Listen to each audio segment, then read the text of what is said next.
আসসালামু আলাইকুম সুপ্রিয় দর্শক, আজকে আমি আপনাদেরকে মুরগির রোস্ট করে দেখাবো। আমি কিভাবে রোস্ট করি সেটা আপনাদের সঙ্গে শেয়ার করব।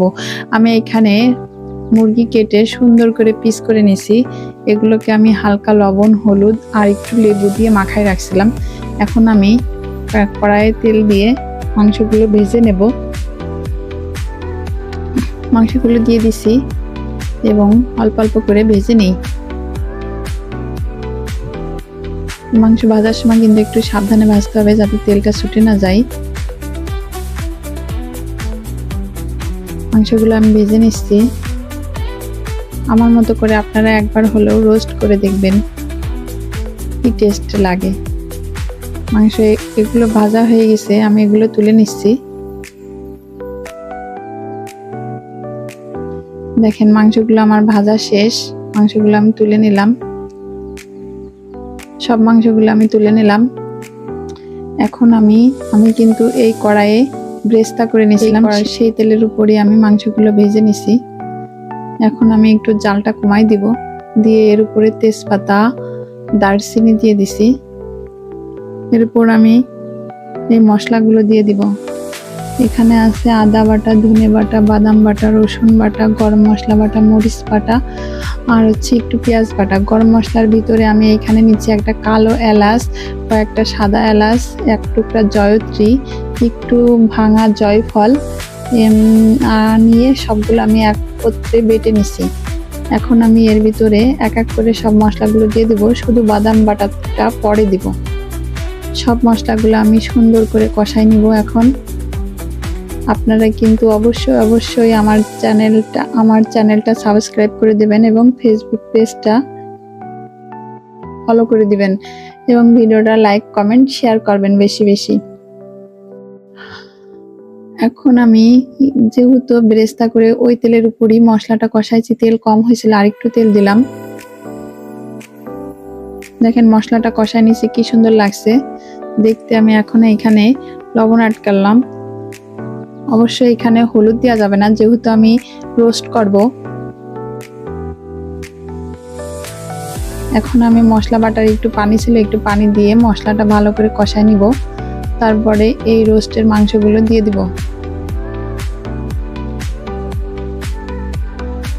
এখানে আমার 12 পিস রোস্ট আছে, সবগুলো আমি দিয়ে দিলাম। এগুলো দিয়ে সুন্দর করে নাড়াচাড়া করে কষাই নেব। রোস্ট রান্না করতে কিন্তু বেশি পানি লাগে না, অল্প পানি দিয়েই রোস্টটা করতে হয়। এখানে আমি বাড়তি মশলা বলতে একটু ঘি অ্যাড করব, বেরেস্তা, একটু টমেটো সস দিব আর একটু বাদাম বাটা। আর সব কিছু আমি ঘরোয়া মশলা দিয়ে করছি। এখানে আমি 1 চামচ ঘি অ্যাড করলাম। এই ঘিটা কিন্তু অনেকটা সুঘ্রাণ নিয়ে আসে এবং অনেক টেস্ট হয় রান্নায়। সুন্দর করে কষাই নিচ্ছি। দেখেন কি মজাদার লাগছে দেখতে, তাহলে খাইতে কতই না টেস্ট।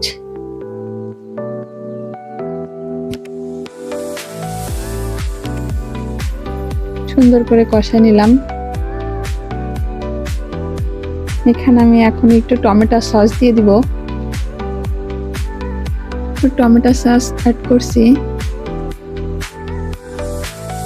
আপনাদের যদি সসটা না থাকে, সসটা না দিলেও হবে। সসটা দিয়ে আমি ভালো করে নেড়ে নিচ্ছি।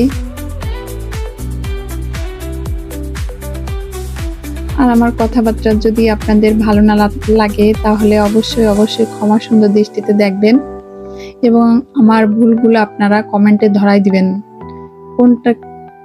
কোন জায়গায় আমার ভুল হলো সেগুলো আপনারা কমেন্টে অবশ্যই আমাকে জানাবেন। আর অবশ্যই আমার পেজটা ফলো করে দেবেন এবং আমার ভিডিও লাইক, কমেন্ট, শেয়ার করবেন, বেশি বেশি শেয়ার করবেন। আমার ইউটিউব চ্যানেলটা সাবস্ক্রাইব করে দেবেন। আপনাদের জন্য আমি কত কষ্ট করে রান্না করি। আমি কিন্তু রাত 1টা-2টায় ঘুমোই, 4:30টায় উঠি, সারাদিনই আমি দৌড়ের উপর থাকি, তারপরও আপনাদের জন্য আমি রান্না করি।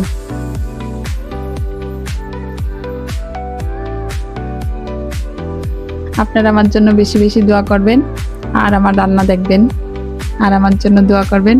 আমি অবশ্যই আপনাদেরকে একদিন দাওয়াত করে খাওয়াবো ইনশাআল্লাহ।